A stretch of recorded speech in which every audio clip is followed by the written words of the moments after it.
Okay, so yeah, I suppose you want to start by just maybe introducing yourself to people that maybe haven't come across you before. Maybe explain a little bit about academiology.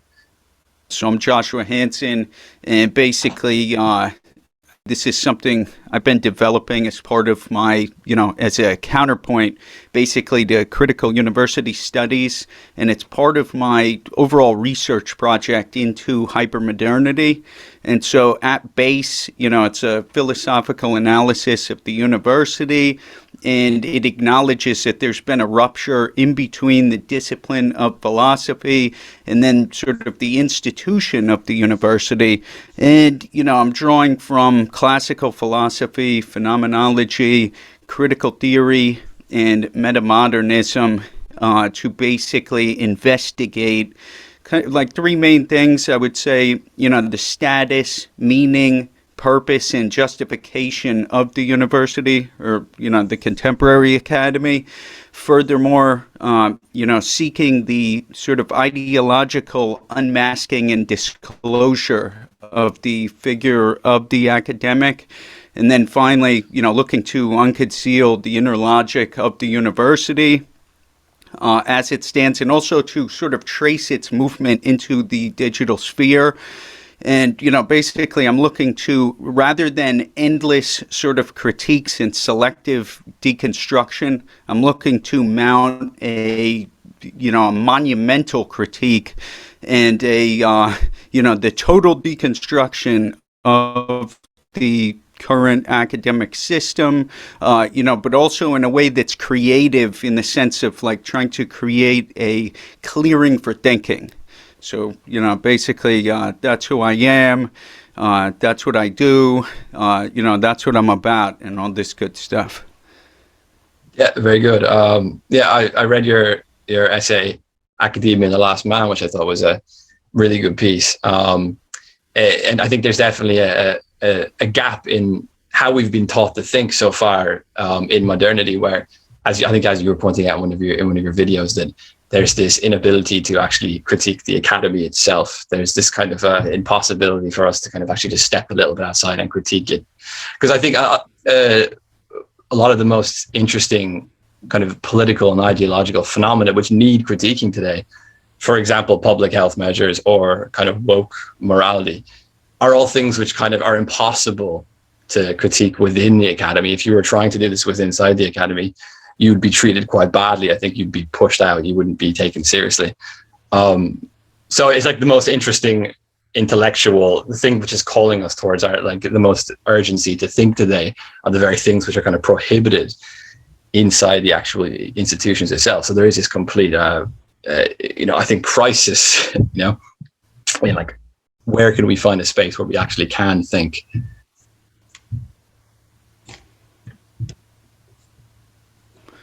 Yeah, and I think that's one of my biggest gripes with critical university studies, where there's some aspects of it that I have an appreciation for, but nevertheless, it would be impossible to get outside of the ideology or to really sort of give a good evaluation of the hypermodern sort of university, because you basically can't ask the kind of questions that I am, asking, or at least I haven't seen anybody ask it, as far as like, hey, what's even the justification for the university as it stands? I don't really see anybody saying that. And, the closest thing that I have seen is that they'll acknowledge that it's become a powerful economic engine. And the issue is that, now we have a disconnect in terms of, what constitutes, education, the life of the mind and so forth, as opposed to commerce, consumption, and otherwise.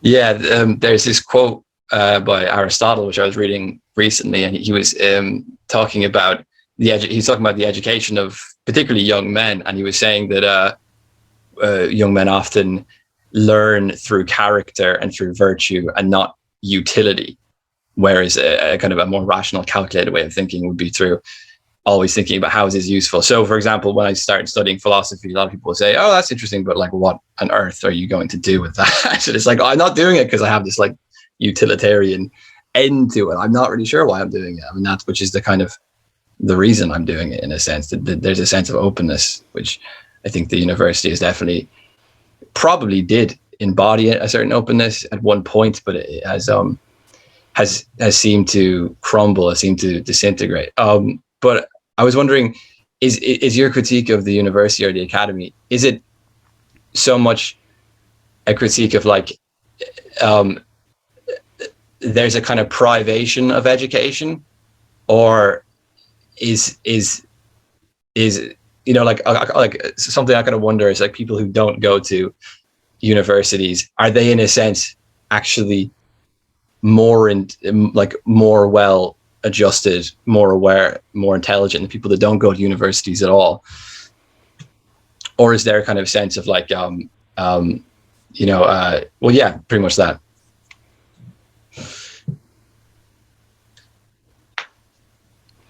You know, I think that there's definitely something there as far as like, you know, basically epistemics, you know, standpoint, and so on and so forth.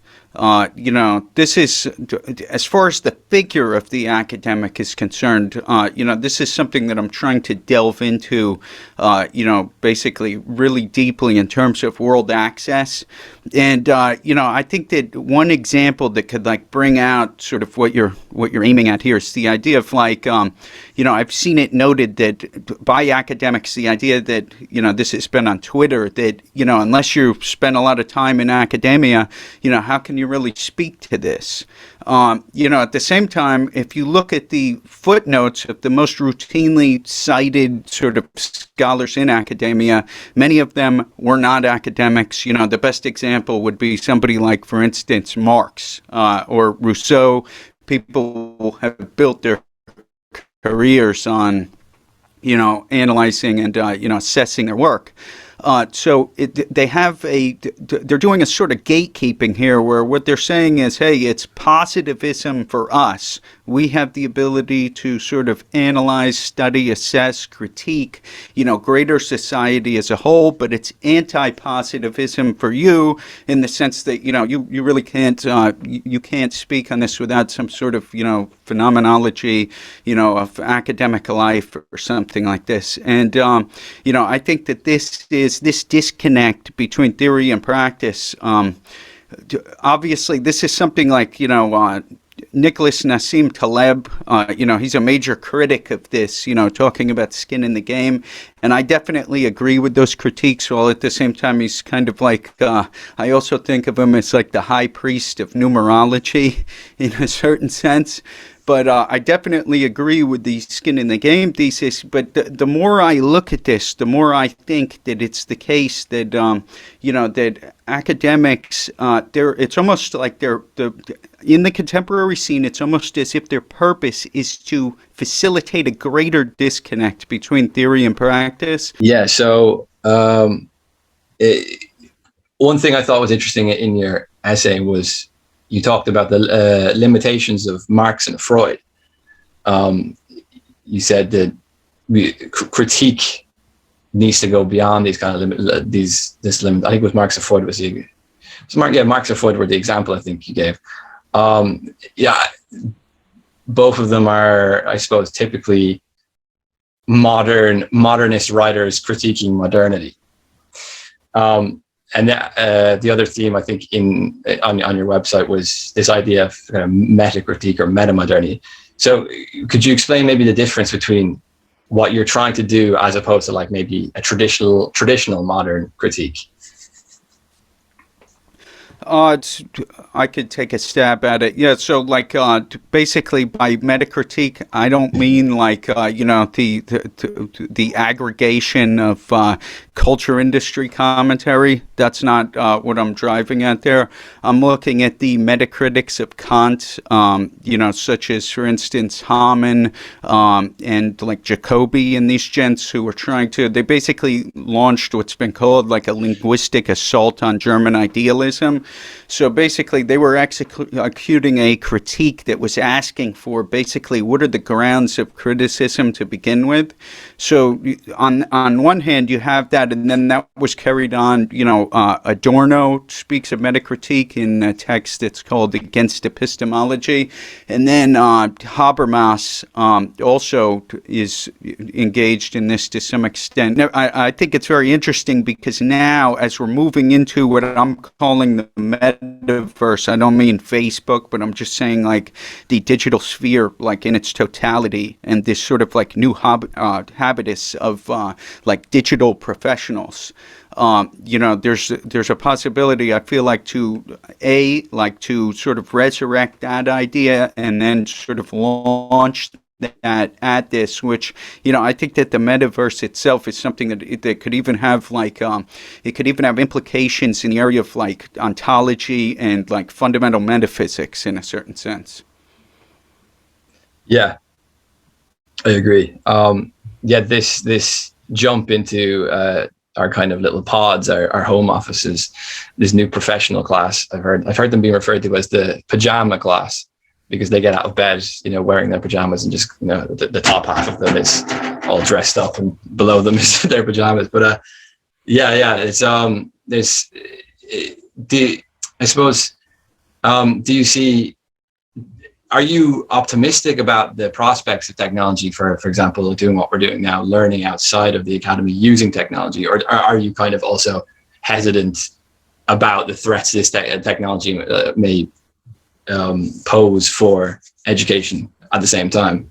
So, I mean, it seems like technology, it's heightened the highs and lowered the lows. So it's like on the one hand, you have penicillin, and in the meantime, you have like, let's say like a crack house or somebody who is like digging in a gutter trying to find like the last needle or something like that. I don't think there's a lot of people, they tend to emphasize the positives and downplay the negatives. I'm trying to take like a strict realism, as it extends to technology, as a mode of revealing. I think out of anything else, it reveals something about human nature. And since I have some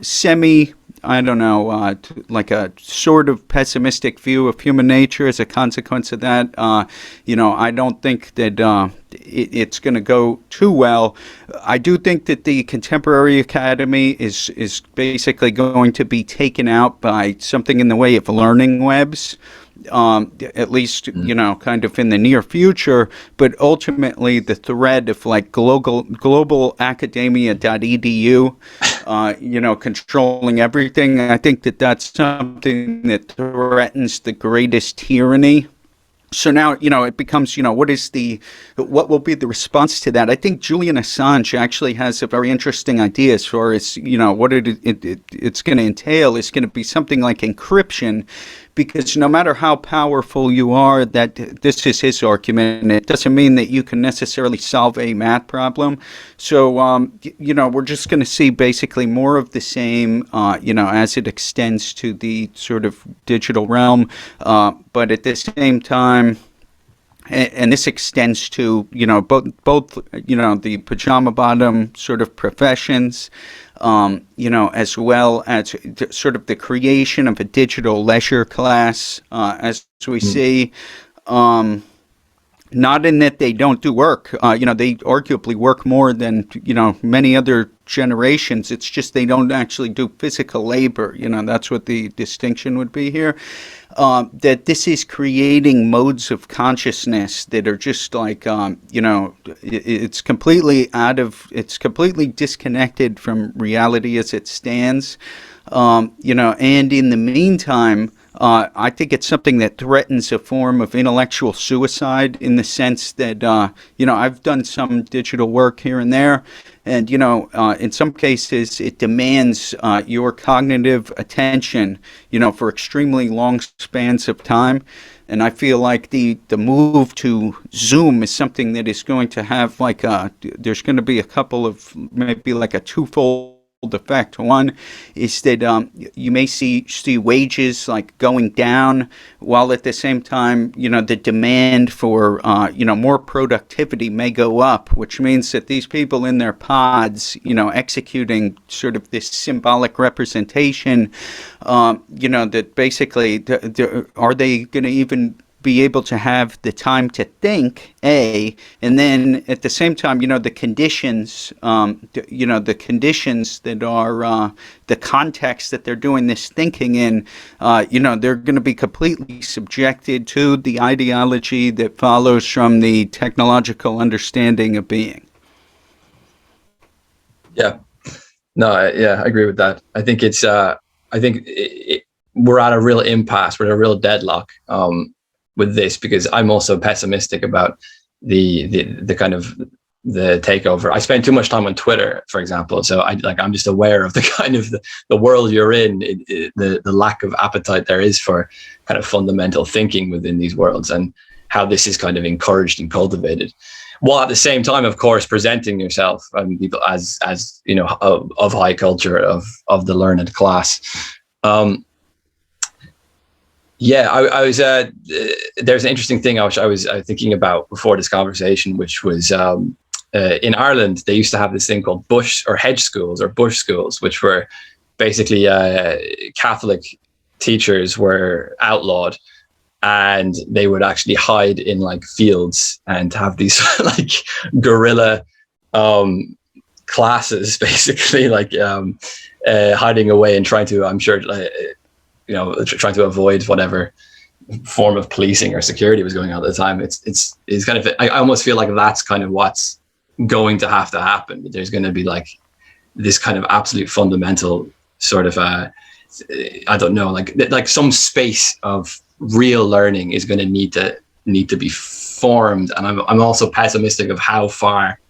I think connecting to new people that you might have never met before is what the internet has an advantage of doing, but of actually forming that, creating that space and forming that real kind of space of thinking, I'm also kind of pessimistic. Yeah, I think like in history, there's been the development of like secret colleges. You've had like the Republic of Letters and, sort of like subterranean sort of intellectual communities and stuff like that. I think that's something that you'll definitely see. I think that we're seeing that now, with where you have people like, for instance, like Johannes Niederhauser, like he's literally, he quit his job in the university for real, and is basically, he's operating almost entirely online. Same thing with somebody like Justin Murphy, or somebody I'm a big fan of is Chad Haig. This I don't know if you're familiar with that chap, but he's basically over in India. And he's kicking it from over there, and he's got pretty powerful stuff. So this is all consistent with sort of like Ivan Illich's thesis about learning webs in deschooling society. Absolutely, I think. So I mean, on one hand that's a positive, but then when we have this rational sort of totalitarianism, this overall sort of seeming impulse, how that is going to be combated, and what the stakes are, and then finally, with this idea of like the digital sphere kind of tending towards this sort of intellectual suicide, that closes off certain possibilities for other ways of understanding, whether it's like the artistic life, the moral life, the spiritual life. All of these various other possibilities are all, sort of increasingly closed off by, the way things are headed. Yeah, I think there's also an issue of this kind of post-historical character, this last man who finds it very difficult, if not impossible, to actually sacrifice something, whether that be a better paid job, whether that be a more comfortable living standard and so on, for the pursuit of something like learning.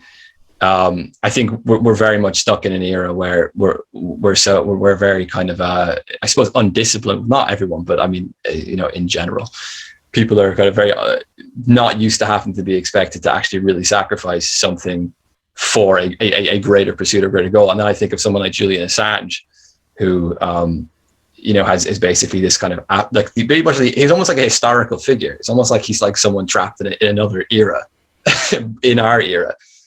So I also kind of think there's all like, it's not just a matter of like learning educationally, but also kind of cultivating people that are ethically convicted to a higher pursuit, which I don't think that the modern educational system can provide.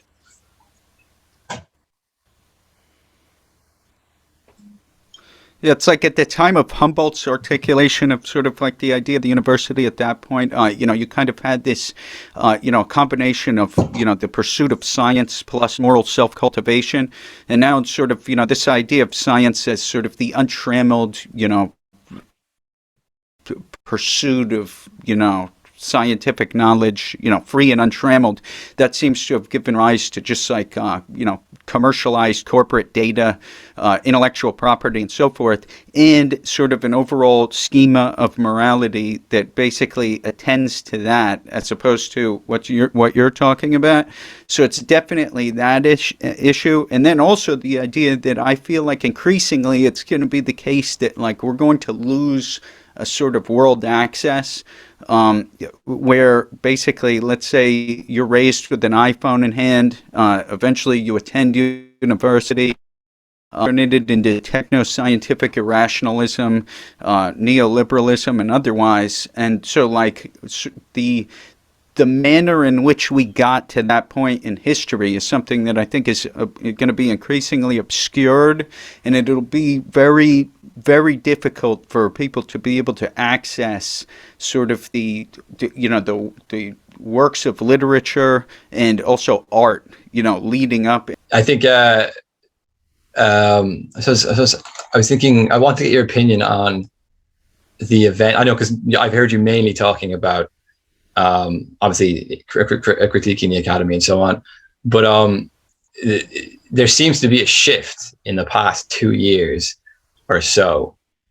Some people have said that this is I think it's Agamben, Giorgio Agamben. He said that this is officially, I think once the lockdowns happened, that this was officially the end of bourgeois democracies. This was the end, and I think he's right. I mean, I think sometimes people who are kind of more revolutionarily inclined, kind of more on the people on the left, are sometimes bombastic, but I do think that's true, that there's a fundamental end to this historical era of bourgeois democracy. And I think that it's interesting to put the role of the academy and of education in that context, that you kind of had this life schema before of school, university, make it to middle management, maybe if you're lucky, buy a house.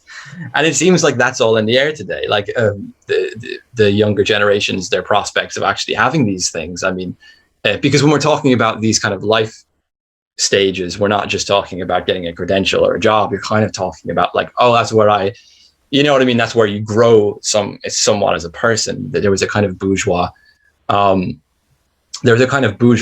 of psychology that was embedded into these institutions, which I think is all gone in the air now, because there's not so much prestige in getting a promotion if you're sitting at home in your home office. You don't really get to kind of flaunt it.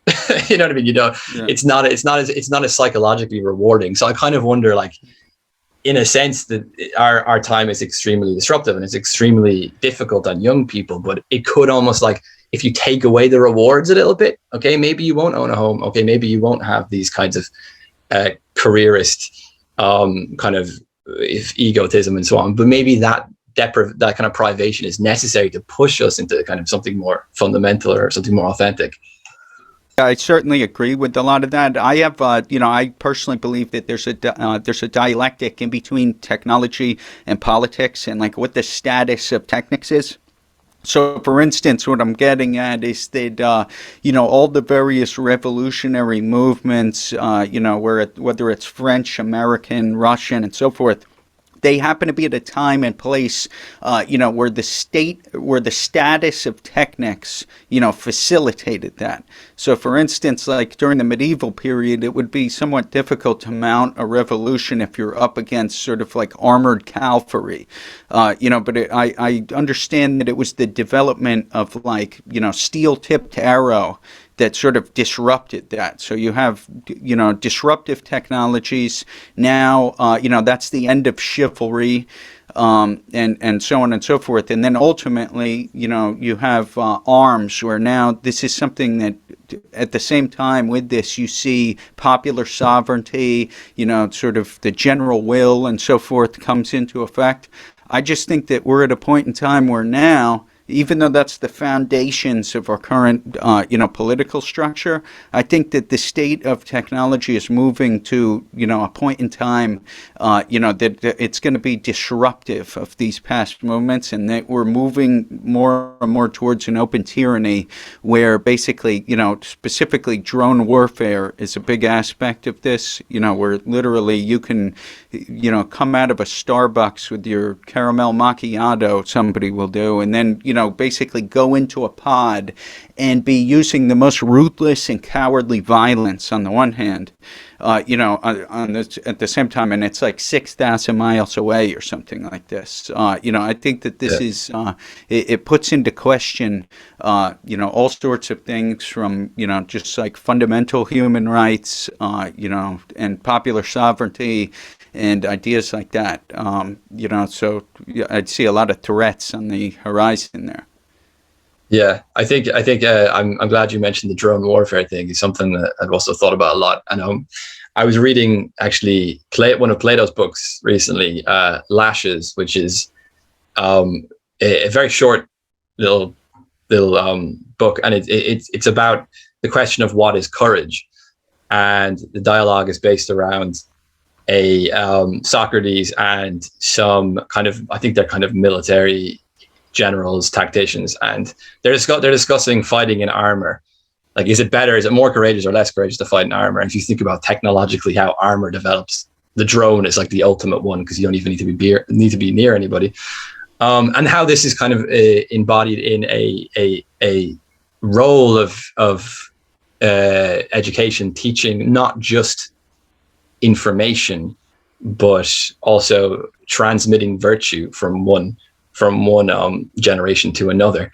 Something that's definitely been lost. I kind of wonder, like, I often ask myself the question: would we be better off instead of having kind of universities where everything is based purely around the intellectual side? Would we also be better off having something like national service, where you're also encouraged to show things like solidarity, some heroism, some kind of more virtuous or moral goods, and not just everything seems to be based around today around the kind of absolute primacy of the intellectual, which is then just, I think, degraded into the primacy of this complete like technical way of thinking at the same time. So I wonder if there's going to be a renaissance in learning virtue as well. Yeah, I'm not a Hegelian, but I think that Hegel basically has it right here in a certain sense, and I'll explain why. Is that I've theorized the university as a form of inverted Platonism, in the sense that if you take, what's theorized in the Republic as, the way to an ideal society, not that I necessarily, accept all of Plato's conclusions or anything like this. Actually, I'd rather critique him. But nevertheless, I think that we have the exact opposite, where, basically what we're producing at the present moment is, we're teaching vice almost to a science. And, specifically, the text you cited, I think that the best interpretation of that is the idea that courage is wise perseverance.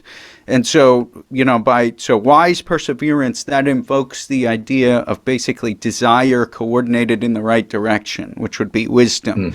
And, as we increasingly go towards this, what we see is, this is the sort of standpoint critique of academia, elite group ignorance, and so forth. And it would be something like, when you have people that are in charge, or they're in charge of the steering of society, while at the same time, they're basically excluded from, market forces. Not that I'm trying to champion the market here by any means, but I'm just saying, of course there's a market in academia. I'm not talking about people subject to adjunctification and so forth, but I'm talking about market forces as in the sweatshop industrial complex. So basically they're not subject to market forces such as that. They're not subject to physical labor. They don't go to war more often than not. And, furthermore, they're not in roles where they're high risk sort of labor, or that they're subject to the possibility of death or serious bodily harm. And in the meantime, through a priori speculation, basically, they are going to, be in charge of, steering and, basically directing the trajectory of society. This is something that I think that this sets up a Hegelian sort of reversal here. And, I think that we will have deserved it at that juncture. Yeah. Yeah, no, I definitely agree. Maybe we should talk a bit about this idea of inverted Platonism, because I was reading in your essay, and it was a kind of new idea to me. I haven't heard about it before, so I thought it was interesting. Could you maybe summarize first of all what you mean by inverted Platonism? Definitely. So my sort of view is that a number of disparate and seemingly disconnected movements in the trajectory of sort of Western philosophy, what have you, such as, let's say, positivism, post-structuralism, physicalism, and so forth. They've all had different aims and ambitions, but they've sort of all converged on sensuous being.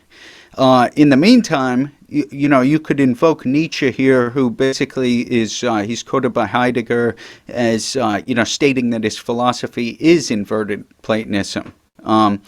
And so I'm not saying that it's Nietzschean, because, the idea here is that Nietzsche states that he basically invents the last man, at the same time that he invents, the overman. So he overcomes this whole thing, at least theoretically. And this has resulted in the development of a number of material ideologies. And so the end result of this would be something like the good or virtue has been replaced by market valuation. And, something like this has given rise to a technocratic meritocracy. There's sort of a noble lie connected with education that I would articulate as student loans will set you free. And what this leads to is a situation where we are basically taking the best parts of a student, dedicating them to the most wicked. So I think that this is something that in the Platonic schema would be consistent with almost the highest possible injustice. And, as it stands with virtue, I'm saying that these universities, they teach today, the contemporary academy teaches vice almost to a science, classically construed. I'm not necessarily making a prescription at this point, but it's basically narcissistic consumption instead of, the virtue of moderation, low-cost struggle in the place of courage, virtue signaling and so forth. Commercial data, intellectual property in the place of wisdom, and then ultimately a commercial ideology in the place of justice. And so, so we take the people on paper And there's a lot of criticisms of that, of course. But the people that are allegedly on paper the best in the society, we take them and transform them into borderline infantilized narcissists, on my view. And that this is something that is not consistent with the common good. It's not consistent even with the idea of putative social utility or anything else. But in the meantime, you'll have these university presidents, and basically academics that are, I'm talking about the high philosophers of Royal Academia, who will come out and tell you, that, we create leaders here, and so forth. So anyway, that's what I mean by that. Yeah. I think the kind of emphasis on the sensuous without the Nietzschean overcoming was a very good point you made, because that's exactly what we've kind of we've turned these institutions into. I think I've often been in a university before where I'm thinking, is this a place of learning or is this a group therapy session? Because everyone's constantly worried about their personal traumas and their personal stories, and I'm kind of wondering, there's this nihilistic death of any, I suppose, the death of God, death of any sort of higher pursuit to aim at, but at the same time there's nothing to replace it. And I think this does lead to a pretty much what you said. I'm particularly interested recently in the kind of overly medicalized aspect of this. If you think of medicine, every time someone goes to a doctor and they say, well, the problem is physical, the problem is sensuous in a certain way. The problem is never ethical, the problem is never existential, the problem is never even psychological. I mean, even what we mean by psychological anymore is increasingly up for debate. Take these pills and so on. There's this almost the death of God is I think a loss of this higher direction. Kind of it seems to move us into two extremes, either an Ubermensch or the last man. And I'm really seeing this divide at the moment. I was watching Adam Carolla interview with Matthew Crawford. I don't know if you know Matthew Crawford. He's right around. I think he would be very much in agreement with a lot of this. And he talks about safetyism, this idea of obsession with safety. And Adam Carolla's response was quite funny. It was, it seems like today we're all heading for like the safety panic room or the octagon, where everyone is just kind of dividing. Do you think of like the Joe Rogan podcast? I mean, Joe Rogan is the counter opposite in so many sense. He's the most popular podcast around the world. So sometimes when I hear this idea that like we're all last men today, I kind of think there's an extremity of last men, but at the same time, there's an increasing kind of opposite to that, a kind of polarization, which is actually very, very popular. The amount of people that are going to be doing martial arts today is a whole lot more. The amount of people that are kind of wanting to actually really learn. And I mean, even if you think of the popularity of someone like Jordan Peterson, who I would have a lot of critique of in many ways, but at the same time, I think he's a good embodiment of people that really want to learn on a more fundamental level. So yeah, I don't know. I'm strangely optimistic in a way, because I see this kind of polarization. It extends to the medical theme. I'm definitely with that. And, I am somebody who I think that Agamben, where he's talking about the reduction to bare life, that absolutely is something that's taken shape, where it's almost like, so you have the collective murder of God and sort of a consequent devaluation of all values, that we are seeing. And ultimately, I think that some people may not agree, but I think that there are things that are worse than death, and that's basically what that comes down to right there. What somebody is going to stand on, and when it comes simply a matter of comfortable self-preservation at all costs. This is self-preservation to the point where what is it that you're even preserving? Yeah, definitely. That's an absolute theme that has been going around in the past few years. And this, of course, goes back to Hobbes, because Hobbes is someone I actually did my dissertation for my BA on, because I kind of think he's right in many ways and wrong in many ways. I think one of the biggest failures of liberalism is this kind of primacy of Homo economicus, is that rational self-preservation is the absolute ultimate end goal, that it is the number one motivator for human beings, at least enlightened human beings. I think that's been proven wrong. I think it was proven wrong at 9/11. First of all, that was the kind of first, I think, red flag there. Yeah. Yeah, and I'm interested in, kind of this, so on the one hand, you have social contract theory, and then you have like the Girardian view of like societies of collective violence.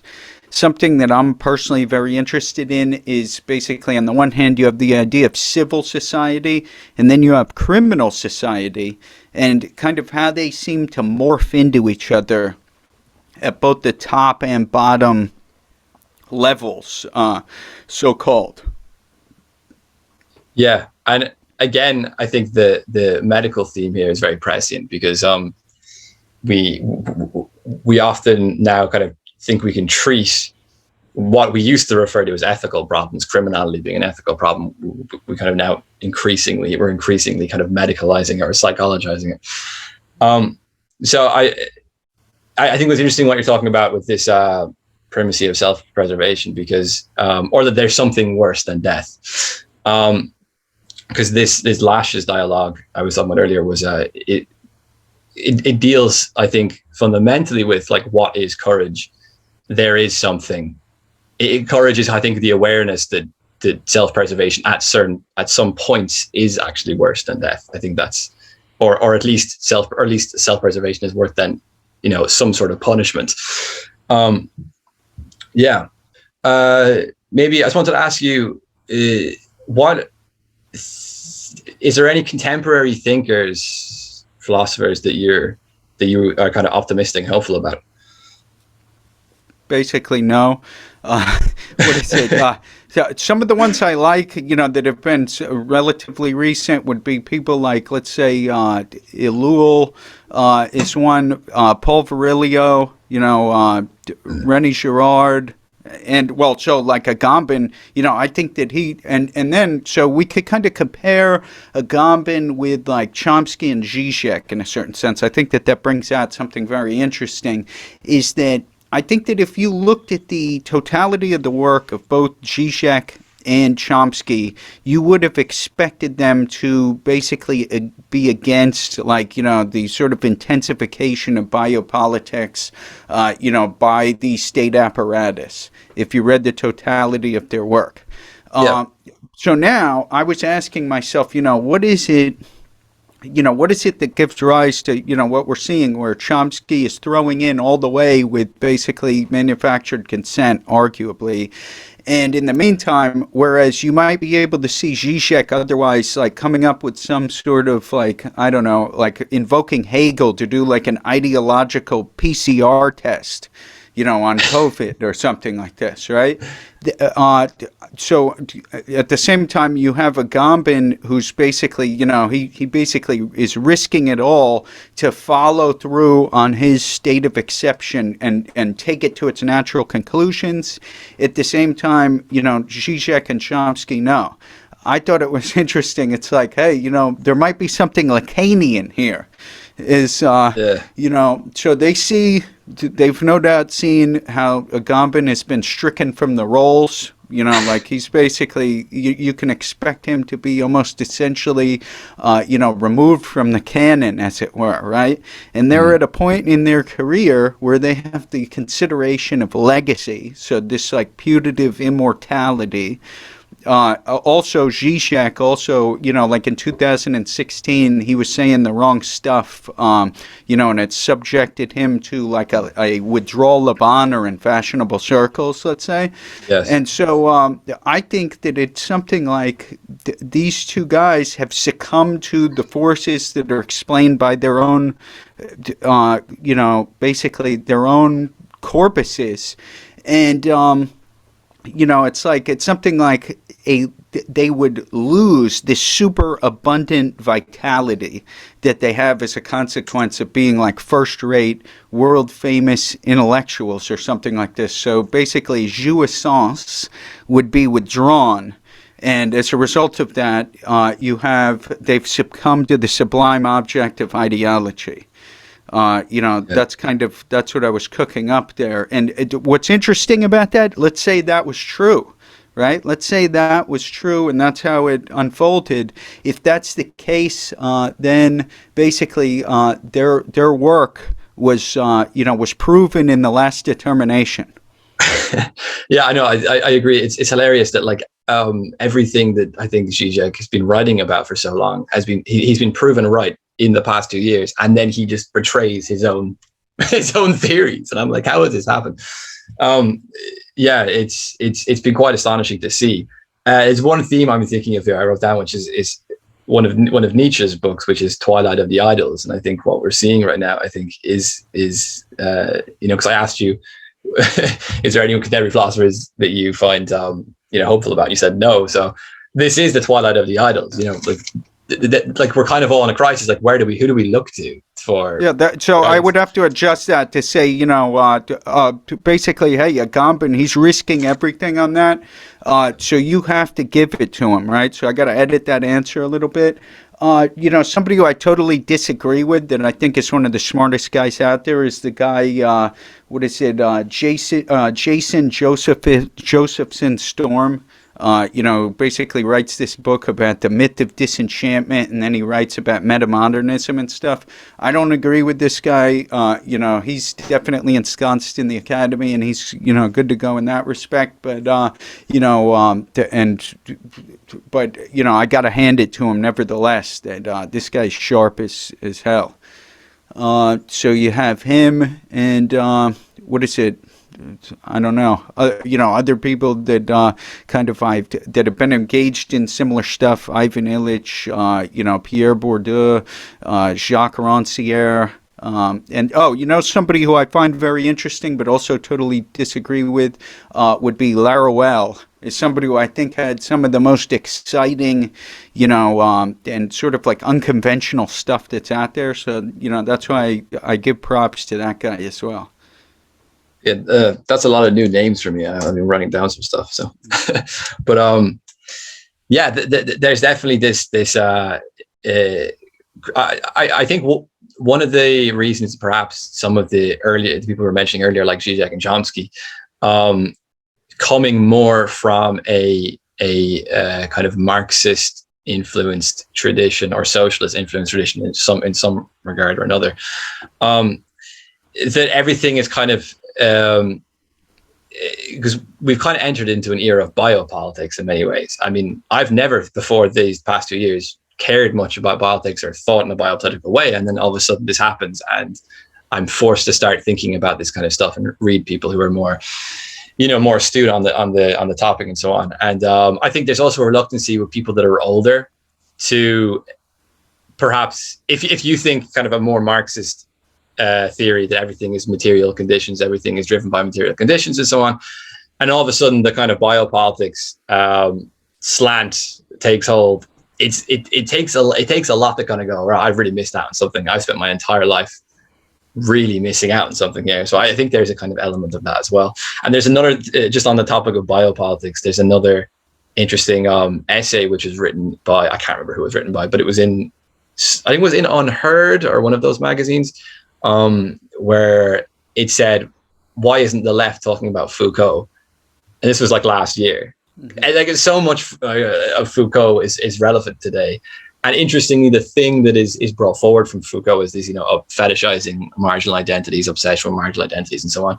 And the thing which is lost is actually the critique of the kind of dangers of kind of medical science and the institutionalization of modern medicine and confinement and all these kind of interesting issues. So, yeah. I think that, Foucault's sort of thesis in Discipline and Punish, about basically there's less of an attack on the body, more of an attack on the soul. That is absolutely the case, and so on and so forth.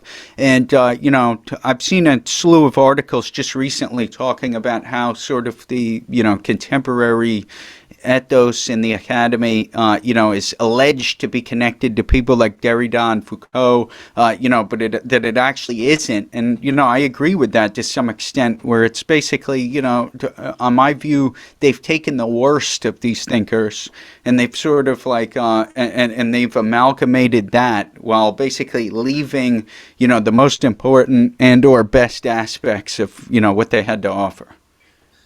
Yeah, they're basically filtering out these thinkers. They're filtering them out, and they're bringing forth. They're kind of like selecting which parts of them they want to bring forth, and select which parts they want to keep in the dustbin of libraries no one wants to walk into.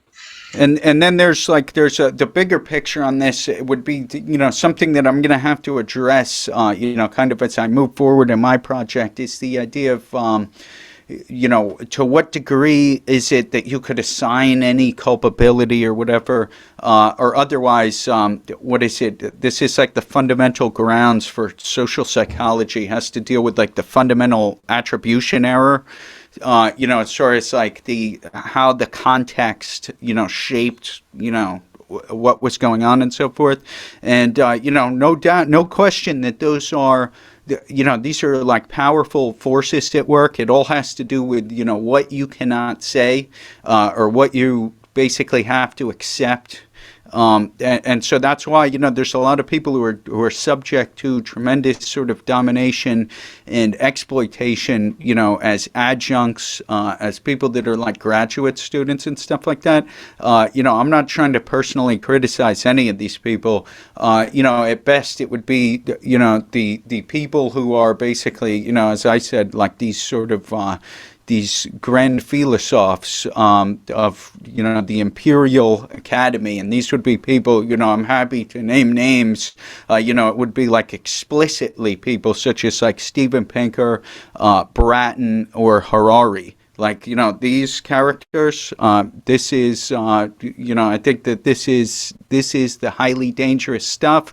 And this is where, Virilio, who I think, oh, by the way, like, I was saying, I guess he's somewhat contemporary in a certain sense, obviously his past, but, he's got some of the most explosive and sort of exciting, work from where I'm sitting. So, I invoke that as in terms of, the academy. It's become a clearinghouse basically for corporate power. And, in the meantime, they're dedicated to this technological understanding of being. At its heart is this sort of techno-scientific irrationalism, which on the one hand is a sort of mythology enhanced science. So this would be science is salvation. And on the other hand, you have scientific extremism, what Virilio calls extreme science, which is science that basically threatens, the possibility of the end of all science. And so, here we're talking about like genetic weapons of mass destruction, obviously thermonuclear, destruction of the entire world. And, the idea that we're living in what Virilio calls like a balance of terror, because you have these world-destroying potential technologies, and so on and so forth. Yes, definitely. I've definitely only come across Virilio really in the past year, and it's been kind of like where have I been? Where has this person been? It's incredible how prophetic he was in all of this. It's incredible. But he's definitely someone I would also recommend people to read. He's I particularly I increasingly become suspicious of what's being referred to as the therapeutic culture or the therapeutic state. And one of the quotes he has, which is paraphrasing here, which is roughly like propaganda, the role of propaganda has changed from the standardization of opinion to the synchronization of emotion. That there's an increasingly kind of therapeutic aspect to propaganda. There's a very emotive kind of instinct to it or something, which I think has been very helpful. He's a fantastic philosopher. It's a shame. I think he died less than 10 years ago. I'm not sure when he died, but Yeah, something like this. And, I'm trying to build out an academic propaganda model that would be something, similar to what you're talking about there. He's talking about the movement from basically, sort of the mass, like, synchronization of public opinion through, like, through text, and to now with video and so on, you're able to sort of like do the same with emotion and affect. But sort of in the model that I'm using in academia, the main way that the institutions control the states of affairs, it's not through like spoon feeding you the conclusions. They don't do that. They do that by controlling the premises. And so that's the main thing. I think that's what you see in academia and so forth. And with Virilio, he's sort of strange because on the one hand, sometimes he goes a little too far with this stuff, with like the invention of words and stuff like this. But on the other hand, he's so on point with the whole thing that, like, I'm ready to, like, you know what I'm saying? I'm just like, every once in a while, this is a guy that's swinging for the fences. You know what I'm saying? He's loading up every punch, so he doesn't hit with all of them, but when he does, it's explosive. So that's basically. I'm definitely on board. Yeah, and I think that's exactly what's missing today. Because I think it's. I think philosophers need to learn how to be okay with being wrong, because I think there's a tendency today for them not to aim, not to swing too hard, in case they say something wrong and they turn out to look stupid, or they turn out to have their peers turn on them and so on. Like for example, with gsec in our kind of contemporary 2 years, he's been really holding back, I think, saying, and I kind of almost question, is like, does he really believe what he's saying, or is this literally like, I'm afraid to kind of go outside of these premises and offend the world that I'm living in? But it seems like people like Virilio and Agamben just are kind of like, they kind of have this attitude of just, screw it, like, live and let live. Yeah, I mean, Agamben, he sucked it up and he basically put everything on the line. You know what I'm saying? He risked it in order to basically, take his work and bring it to its logical conclusions and stuff like that. And, I don't think that Chomsky has done that, and I don't believe that Zizek has done that either. And I think that, the issue of legacy could be one reason. And then on the other hand, you have this like super abundant vitality that follows from being, this sort of object of, sort of public and media sort of exaltation. Yeah, exactly. I kind of wonder, like, what the world these people are living in. Like, we may see them as these kind of stuffy old philosophers wearing, kind of old T-shirts and stuff on our little interview in a little Zoom camera or something. But they actually probably live in a world which is, as you were saying, filled with admiration, filled with wealth that we're completely oblivious to. Yeah, and here's the point. I could connect this to, the idea of courage and so forth, is that basically, hey, Agamben may be subject to, they may take him out of the rolls all the way as a consequence of doing what he's done here. But, like in the past, I think in a certain respect, you got to live it, right? And so there's been people in the past, who basically have been willing to be burned with their whole folio. You know what I'm saying? Because they believed that what they were saying is right. And even in Chomsky's, work, I forget the title exactly, but it's something like, the responsibility of an intellectual is to tell the truth and expose lies. Yeah. I think that basically we have a fundamental violation of that in part, in that, he's totally seemingly almost uncritically thrown in, with the ideological state apparatus, hook, line, and sinker. Yeah, sad to say. Yeah, and it's interesting. There's a kind of generational contention here too, because I would have thought before this, if I was old and got retired and had this career and actually had some money, and I was like, whatever, may as well just speak the truth, and who cares who I offend? I'm going to die soon anyway. It actually seems to be the boomer generation that have been completely conformed, and you're much more likely to get people who are younger and actually have a lot more to lose from being cancelled or from being labeled a whatever threat to moral harmony of the universe or whatever they're labeled. It would seem that, but it's actually I don't know. I could be being too kind on young people here. I don't know, maybe. But it does seem you're more likely to get young people that are willing, despite the risks, to really speak their mind. Well, what is it? Part of my overall sort of like critique of, the contemporary scene, a big part of this has to do with, sort of like boomerism or what have you. Yeah. And the idea here would be that, neoliberalism is something that is developed, largely in sort of connection with the boomer cohort. And, or at least they were of voting age, and they were a sizable sort of block of the, overall sort of voting public. And that sort of like the boomer ideology is what I call it. Like this is basically properly historicized and contextualized neoliberalism. And, I think it has there's a couple of features that it has that I think are highly generic to that specific cohort, and that basically represent a world-destroying ideology at the present moment. And I think the features, if I can recall them correctly, one would be something in the way of, like just sort of unbridled techno-economic optimism. You see like the invention of like the credit card during this period. You see like, student loans, becoming the second highest form of consumer debt in the U.S. like during this time frame. And so forth. You see like national debt going off the charts, financialization, sort of neocolonialism, and so on and so forth, all connected with that. An overall culture of acquisitive individualism, where people are, sort of their narrative self-identities are connected to consumption choices, and basically, narcissistic sort of consumer capitalism.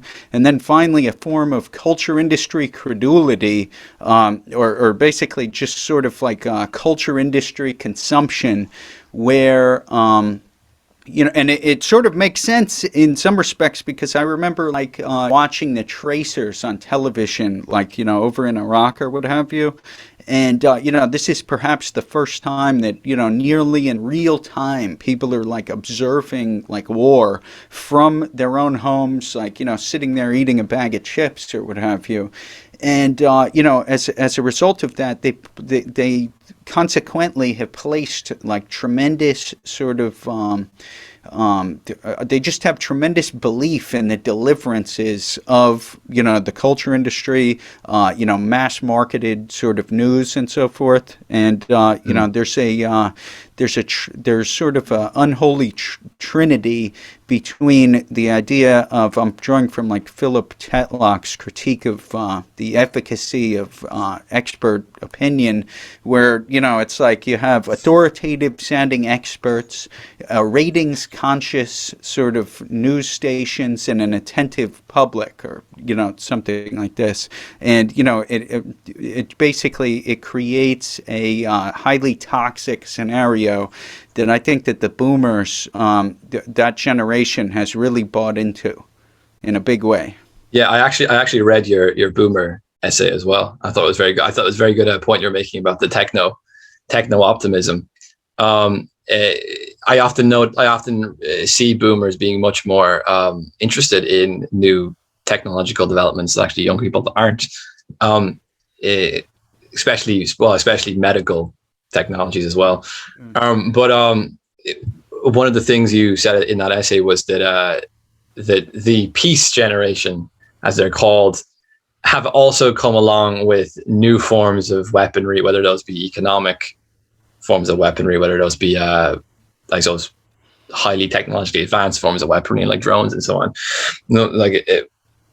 Underneath the kind of peaceful cultural veneer, there is actually some pretty ruthless. It's not just that like they're like hypocrites, like, it's not like they're like some tyrant in like, I don't know, some Asian country or something who's like, yeah, we're gonna act like we're all peaceful, but really it's the police state taking people out of their homes if they speak out. It's more like they don't know that they're like, they don't even have an awareness of their own of their own impact, because the kind of more traditional violent form of aggression or imperialism has been replaced by forms of economic imperialism or technological imperialism, of which they're not even like, it's not so much they're corrupt, they're not even aware of this corruption themselves.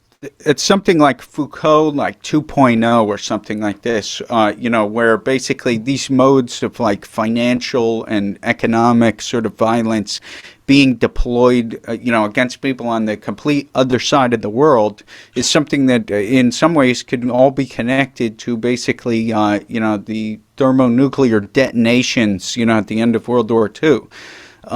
And, this is something that's not recognized. Everybody, most in the West and in the U.S., we're all complicit in this, absolutely. But, it's just the idea that these, I think that the example I was drawing from the university is the idea that you'll have people, in the past, like 10 years, they've been protesting, like, the symbolic implications of Halloween costumes. And, I'm not advocating, just like deliberately offending somebody. I would never advocate that under any circumstances, because, there's people getting killed out here. But what I'm talking about is the idea that they're protesting Halloween costumes, and in the meantime there's people that have had to sell their lives in order to make those costumes, and there isn't a criticism of that. It doesn't come to the fore.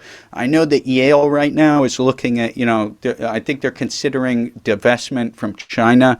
I was looking at their their ethical investing guidelines. I was doing this maybe 4 or 5 months ago, and basically they they cited almost every possible ethical violation other than, investing in corporations that make substantial amounts of money or profit from sweatshop labor. So the universities are invested in it. And, so when people are in New Haven nibbling on charcuterie boards, in part, you know what I'm saying? They're part of this overall system. And, we're all complicit in this whole thing. I think that it's something that's tantamount to the same sort of moral standing that people had during, the 1830s in the U.S. during sort of on the tail end of the 400 years of the, slave trade in the U.S. Yeah, there's definitely a kind of ethical outsourcing theme that goes on with globalization. It's kind of like, I was even thinking recently about the issue of the virus and the funding of these labs in China, and there's been kind of speculation, or I haven't been keeping up with the news particularly well, but from what I hear, there's been speculation over were there Western interests in funding basically this sort of research in China, exactly because you couldn't get away with it in the West because we have some sort of regulations or standards. So it's like, well, let's just outsource it to China. So there's this kind of, I suppose something I've been thinking about recently is how globalization has, like the boomers obviously being the generation of globalization, they've sort of created a morality in which it's only plausible for them to take a kind of moral high ground so long as they have a kind of infrastructure or means for that like lesser, the kind of like that more, ethically less authentic actions and investments as want to be done. It's just not in my backyard, basically. Do it somewhere else. Yeah, but I'm still okay with it. Yeah, well, domination, there's a tremendous amount of domination and deceit, followed by projection and gaslighting. So basically, you're a university, your endowment is invested in corporations that are basically profiting from the stolen wages of sweatshop labor. And in the meantime, one of your putative core values is equity. I mean, this is basically, that's projection and gaslighting in the extreme. Something that I found quite interesting is the idea that, even within the past 10 or 15 years, I've seen discussions at Harvard over Paulo Freire's text, The Pedagogy of the Oppressed. But I mean, basically, they have a $40 billion endowment at Harvard. And so it would be like you would literally have to go to the other side of the world, to the people who make up this, the mode of production of techno-capitalism, in order to do this. And, this is something that, although I do have to say, there's this one basketball player, Ennis Freedom. I forget that he has a middle name also that he goes by. But, this gen is like really, putting the NBA and a lot of the NBA players who are profiting from this stuff. He's basically trying to put them in check and so forth. And, I don't agree with this, like probably a lot of his beliefs. But on that, I think this guy's exactly right. Yeah. I think there's a crisis in like the inability to actually have an ethics, which is somewhat antagonistic or separate from kind of economic self-interest. I think it seems like all high culture or higher ethical goals are, when you look a little below the surface today, are basically just that. I suppose it's also a problem for me. I'm thinking a little bit about like the death of communism, that there is no, at least communism, when communism was around, it offered some sort of ethical aspiration, which was also a fundamentally political and economic critique. At least it aspired to be. And now that's gone. We kind of have this very, very superficial virtue signaling and kind of ethical branding. We care about, making sure our image is, corporately clean, but it's very detached from any kind of significant fundamental, like political or economic aspirations or changes. Yeah. So, is there any dead philosophers who have informed you and inspired you a lot? Yeah, absolutely. I think that I'm very interested in Plato. At the same time, there's all sorts of aspects to him. I think it's got to be taken in the right way. So, I'm very aware of Popper's critique. Popper's somebody who I would think that I would dislike, but, I can't really say that. The more I read the guy, the more he kind of makes sense to me. He's saying that Platonism is something that leads to, totalitarianism, what have you. At the same time, what I've argued is if you take that exact same system and then you invert it, that leads to open tyranny. That's basically something that, I'm trying to argue. So you have Plato, the Neoplatonists, basically Augustine on like civil society and so forth. I'm very interested in I think the Enlightenment period is tremendously important. You have people that are, during the Enlightenment, you have people that are basically, you have the counter-enlightenment, which is what I'm really interested in. But within the counter-enlightenment, you have people that are revolutionary and anti-revolutionary. I'm interested in the revolutionary counter-enlightenment. So, for instance, like Rousseau, who basically was, one of the most famous philosophers of the Enlightenment, while at the same time critiquing the Enlightenment. So I disagree with him on a lot of stuff, but I think that there are many respects on aspects of education, trying to attain a rank that one cannot lose, where Rousseau was exactly right on this whole thing. I think that the first discourse is being proven more and more every day. I think that Adorno's correct about like negative dialectics. Just I would take it in a different direction than him. And then the guys who are the metacritics of Kant, so like Hamann, Herder, Jacobi, and Maimon. I'm very interested in these guys, what their overall project happened to be. So, and then kind of moving from there, I think Heidegger is very important. Well, Nietzsche, obviously. Nietzsche is somebody who, I totally disagree with him on the artistic justification for life. I think there's equi-primordiality between morality and, artistic creation or something like this. But at the same time, he's all the way in there. And, people like him, Marx, and let's see who else. Yeah, what's your stance Heidegger. on Marx? So, Marx, I definitely, I'm 100% in with the Marxist sort of interpretation of ideology in some respects, but I think that with the metaverse, where we have this sort of like transcendent world of forms, I think that we're at a point where it's like, like the like dialectical materialism is something that can be placed in question, on the basis of that. It would be a combination of the metaverse and, what I've called the boomer ideology that I think you could use to look at, historical materialism. Obviously that would be a very long argument. I think he's 100% right on capital. I think that he's very misunderstood in the sense that, a lot of what the right in the U.S. is trying to say that like the academy is Marxist.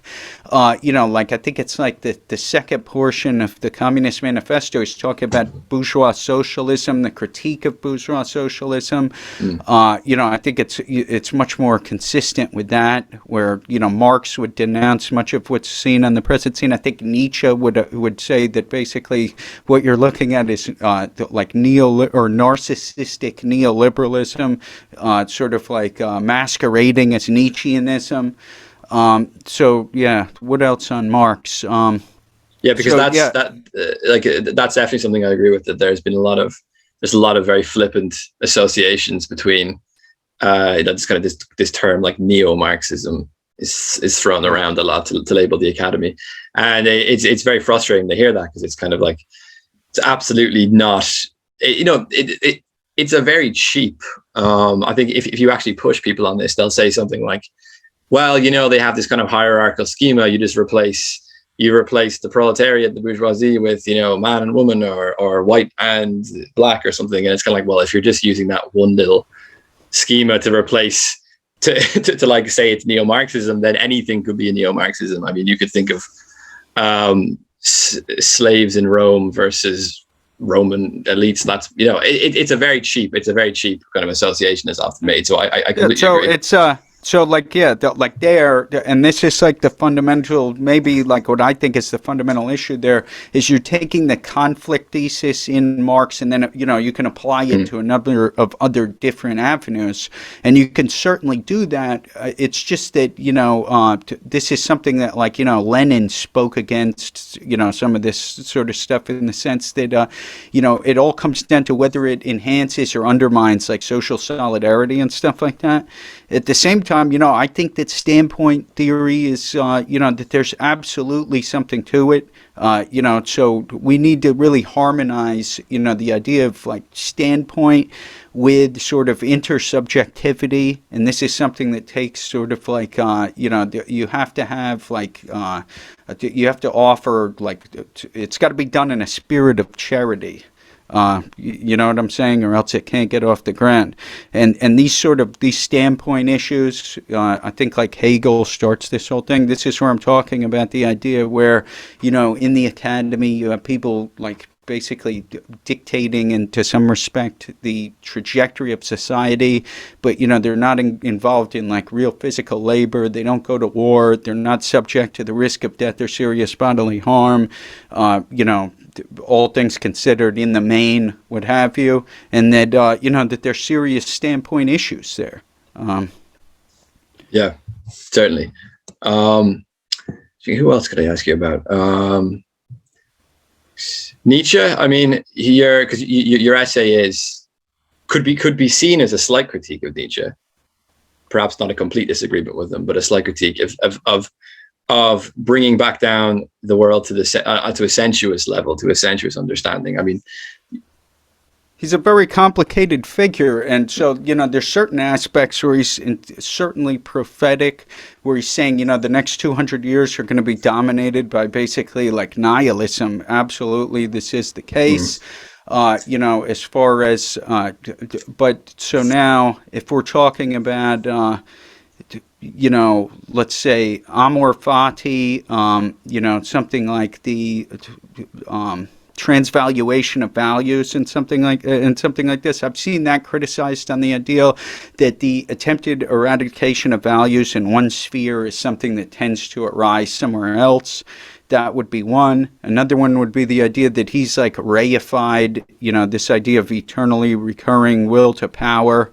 It's like some fundamental ontology. But, here's the thing about Nietzsche is he's certainly correct in the sense that he basically, I've heard it said, like by Johannes, for instance, that he radicalized the noumenon. So basically, he exploded the Kantian system. And the thing is that the Kantian system is built on Cartesianism, and that's why it was open to this sort of, to this sort of deconstructive act. Tremendous sort of like, even like subterranean influence, I think, that Nietzsche has, in the sense that, during his middle period, he's somebody who actually sort of probably contributed, like I think Human All Too Human was like dedicated to Voltaire and stuff like this. So, this is pushing towards sort of like enlightened positivism. And then obviously, he overcomes this purportedly.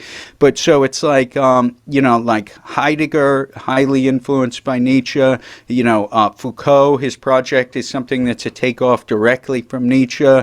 Adorno has cited Nietzsche as like, one of the, most influential figures in his overall sort of trajectory.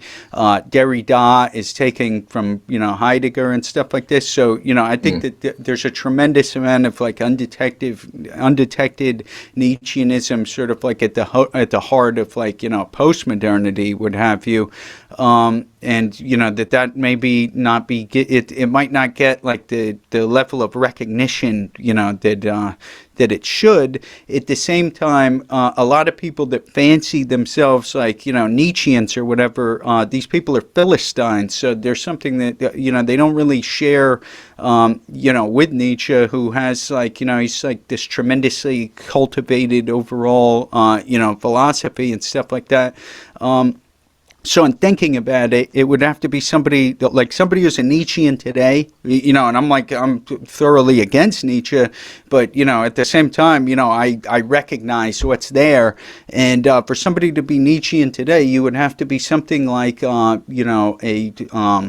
you would have to be like an aesthetic anti-humanist. And, I think that somebody like, for instance, like Nick Land is somebody who exemplifies that, at the max. And that's as opposed to, let's say, some other alternative somebody might present, like Elon Musk, who, I think is somebody who, by contrast, is more of a Philistine and is more committed to sort of, a lot of the stuff that's critiqued by Nietzsche. Yeah, I find Nietzsche's life fascinating. I think living. I mean, one of the things that I really admire about him is that he had no idea if anyone would care about anything he wrote until near the end of his life. He spent most of his time a complete, like, I don't mean loser in a bad way, but I just mean like irrelevant. Like wandering alone. He didn't need the promise of like recognition from the institution. Didn't need the promise of fame. He just did what he did, and he happened to become this like complete, an absolute must read in the tradition of philosophy. So, yeah, definitely very. The other thing I love about Nietzsche is I think when people say do you agree or disagree with Nietzsche, I think it's hard to say actually what that even means, because I think what Nietzsche did was very much say, okay, look, there is, bringing back to the theme of the death of God, is like there is this moment, there is this break. What do we do? Like, how do we continue to have a higher culture, have a philosophy, have a ethical existence, have a not be reduced to kind of cogs in a machine or kind of mere animals or so on, which was the risk of nihilism, of course. The last man is a sort of man without higher pursuits. And I think that one of the things he did extremely well was that, and this is why I sometimes like to oppose him to the therapeutic or the medical death of God reaction, which is to reduce every problem in the world to a kind of positivistic physiological issue, is that he sort of he had this idea of an Übermensch, of an overman, that there was a possibility of overcoming and becoming more. But of course, that also means the possibility of nihilism in the last man too. It's the same thing we were saying earlier with it's the octagon or the panic room. It's this complete polarization. So yeah, that's just my little kind of advocation of Nietzsche. So maybe we could finish it up, I was going to ask you, what's in your kind of like plans for the future? What are you planning on anything? Putting out new content, books, anything like that? Yeah, so, my overall project, it's a metacritique of hypermodernity. So I'm focused on what I see as like the main idols of contemporary sort of culture, which would be basically academia, science, and the internet, kind of culminating in the metaverse, not Facebook, but the overall sort of like digital sphere and stuff like this. And, I'm starting with academia, and I'm looking to publish like basically what I've called like an anti-academic tetralogy. And, it kind of covers sort of like, how we got to where we are, what the contemporary state of affairs is, and, sort of what the, threats, opportunities, and otherwise as far as the future of, the university, education, learning webs, and so on and so forth, what that looks like. So that's on one hand. And then, just like as a closing remark, I guess, I would just say, hey, basically, as a consequence of, a lot of this, sort of like striving, reading, investigating, I put like probably like 7 or 8 years into this. And, I know that a lot of academics agree, they'll privately tell me this. Some will tell me this, basically, they'll straight up state it, but hey, if you're looking for truth, you may have to look elsewhere besides the contemporary university system. Academic expertise, it's becoming a highly circular form of pseudoscience, on my view. The university's becoming like the innermost part of, Plato's cave. And, I basically urge that you seek to escape however you can. And, anyway, thanks, many thanks for having me on and all this stuff. And, I hope to do so again. Do you want to plug anything? Any website, Twitter feed, anything like that? Recently I've been writing at metacritique.co. And then basically I'm on Twitter at Metacritic, spelled with a K. Okay, great. Cool. Yeah, it's been fantastic. So we should do this again sometime anyway. Hey, excellent. Many thanks.